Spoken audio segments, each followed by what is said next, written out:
Assalamualaikum warahmatullahi wabarakatuh. Terima kasih sudah klik video ini. Pada pertemuan ketiga apresiasi puisi kali ini, saya akan menganalisis puisi karangan Chairil Anwar yang berjudul Derai-Derai Cemara.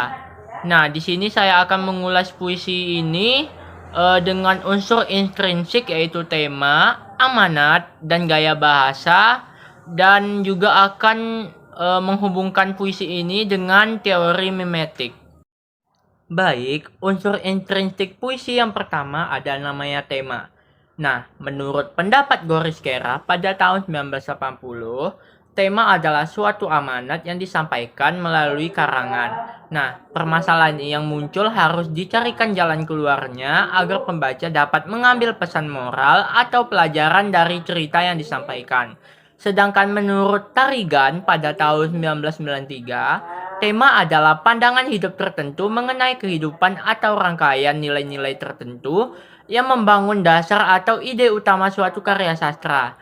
Dari pendapat kedua pakar tersebut, dari pendapat Goris Kera dan pendapat Tarigan, saya menyimpulkan bahwa tema adalah penyampaian suatu pesan melalui rangkaian nilai-nilai yang tujuannya agar pembaca dapat memahami dan mengambil kesimpulan terhadap gagasan suatu karya sastra.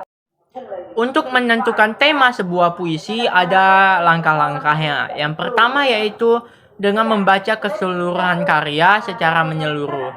Jadi jika kita belum tahu nih tema dari sebuah puisi, alangkah baiknya kita harus membaca keseluruhan isi karya yang ada di dalam puisi tersebut. Jadi membaca di sini tidak hanya sekali membaca, tetapi membaca secara berulang-ulang.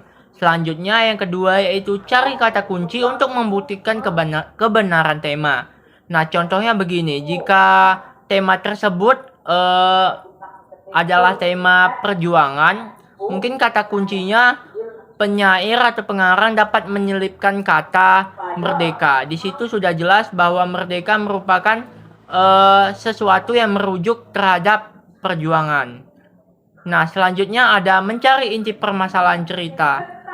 Nah, inti permasalahan cerita ini kan beraneka ragam. Jadi, alangkah baiknya untuk menentukan tema dalam puisi, seseorang harus bisa mencari inti permasalahan cerita yang terdapat pada puisi tersebut. Selanjutnya, yang keempat ada pengalaman atau melihat kejadian secara langsung. Nah, ini merupakan pendekatan genetik.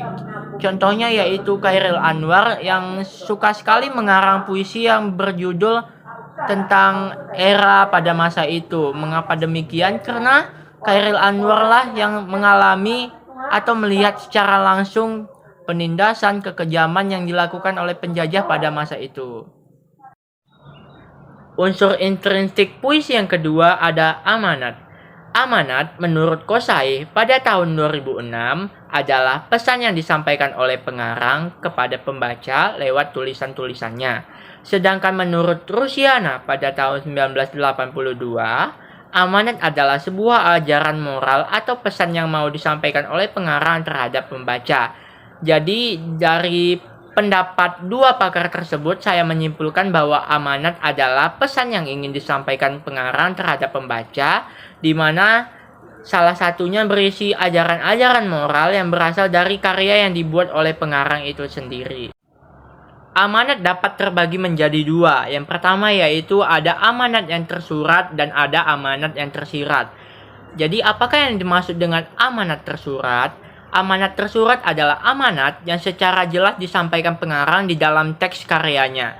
Sedangkan amanat tersirat adalah amanat yang tidak langsung disampaikan oleh pengarang dan biasanya disampaikan itu melalui sebuah tindakan atau kalimat tertentu yang ada di dalam puisi tersebut.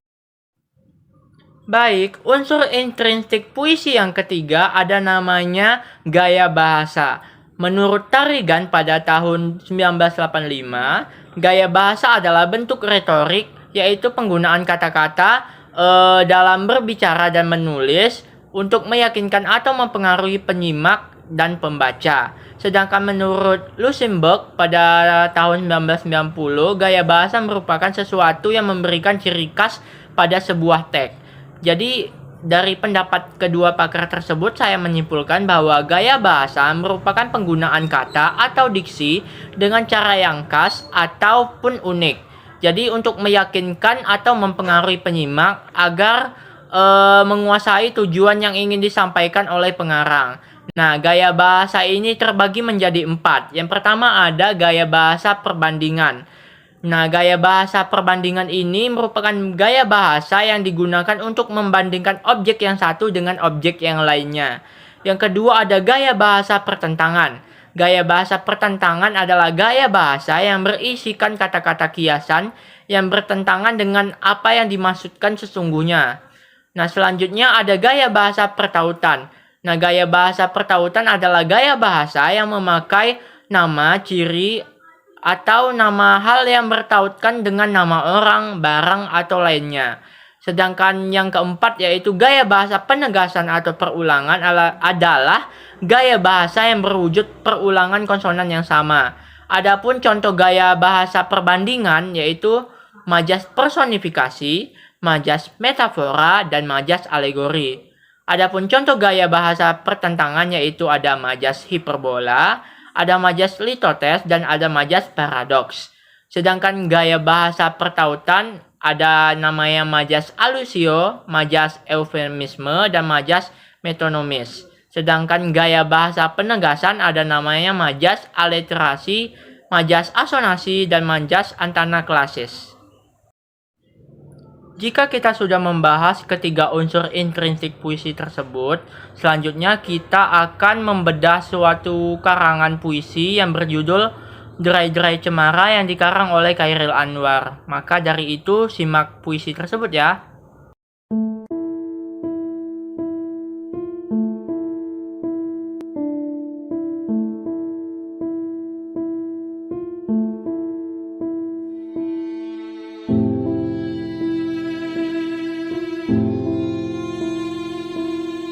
Cemara menderai sampai jauh.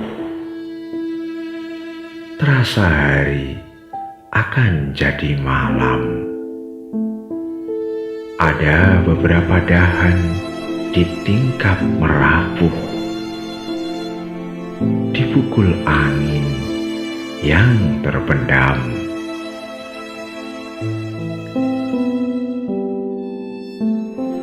Aku sekarang orangnya bisa tahan.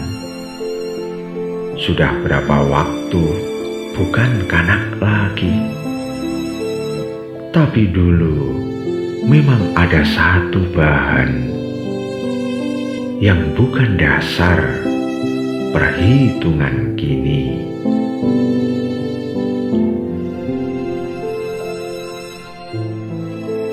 Hidup hanya menunda kekalahan,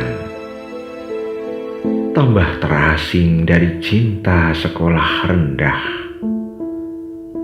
Dan tahu, ada yang tetap tidak diucapkan sebelum pada akhirnya kita menyerah.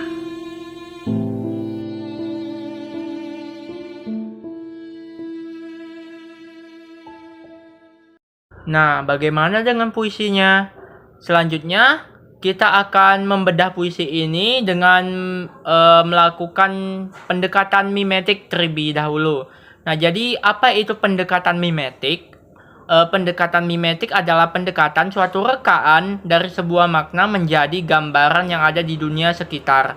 Jadi penggambaran kata yang sebenarnya menjadi sesuatu yang bukan realita yang terbentuk dari kehidupan nyata.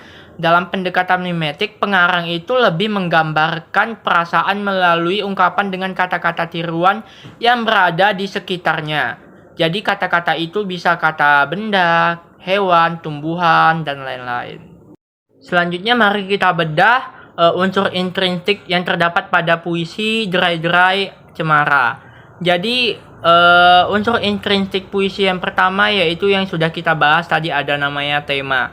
Menurut saya sendiri, tema pada puisi ini yaitu perjalanan hidup.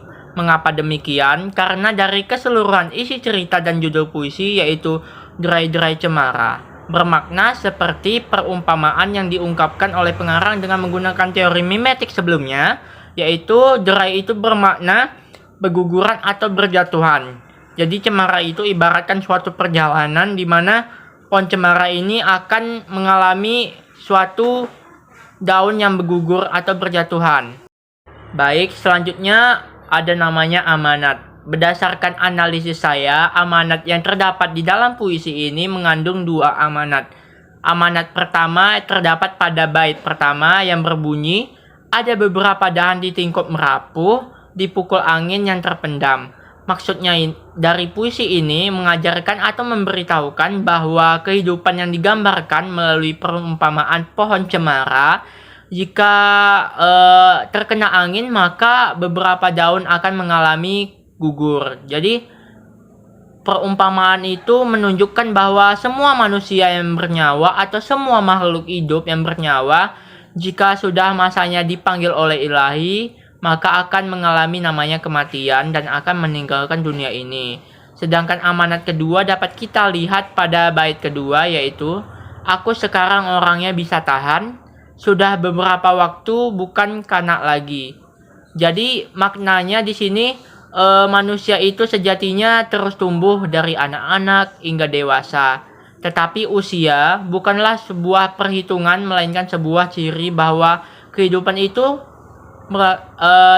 itu melakukan sebuah proses dari hari ke hari. Jadi itulah amanat yang bisa dapat saya petik dari puisi tersebut. Selanjutnya kita akan menganalisis gaya bahasa yang terdapat pada puisi Derai-Derai Cemara. Nah, menurut saya sendiri pada puisi ini terdapat dua majas. Yang pertama yaitu majas personifikasi. Jadi apa yang dimaksud dengan majas personifikasi? Majas personifikasi merupakan majas yang mengumpamakan benda mati itu sebagai makhluk hidup.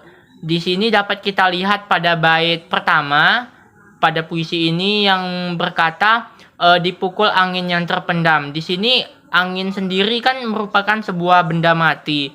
Jadi pengarang sengaja memasukkan kata angin sebagai perumpamaan, jadi yang menjadi lebih hidup gitu. Jadi sama-sama kita ketahui bahwa segala sesuatu yang dipukul itu merupakan sifat alamiah dari seorang manusia, karena hanya manusia yang bisa memukul, sedangkan angin sebagai benda mati tidak dapat memukul. Yang kedua ada majas alegori. Majas alegori merupakan majas yang menyatakan maksud dengan cara lain melalui kiasan atau penggambaran. Di sini dikatakan pada puisi ini pada bait ketiga, yaitu hidup hanya menunda kekalahan. Maksudnya kalimat di atas menggunakan majas alegori karena memiliki makna bahwa hidup itu berarti sia-sia. Demikianlah video tentang pembelajaran apresiasi puisi pada pertemuan ketiga kali ini. Mungkin lebih dan kurang mohon dimaafkan jika terdapat kesalahan di dalam pengucapan. Dan saya akhiri dengan wabillahi taufik wal hidayah. Wassalamualaikum warahmatullahi wabarakatuh.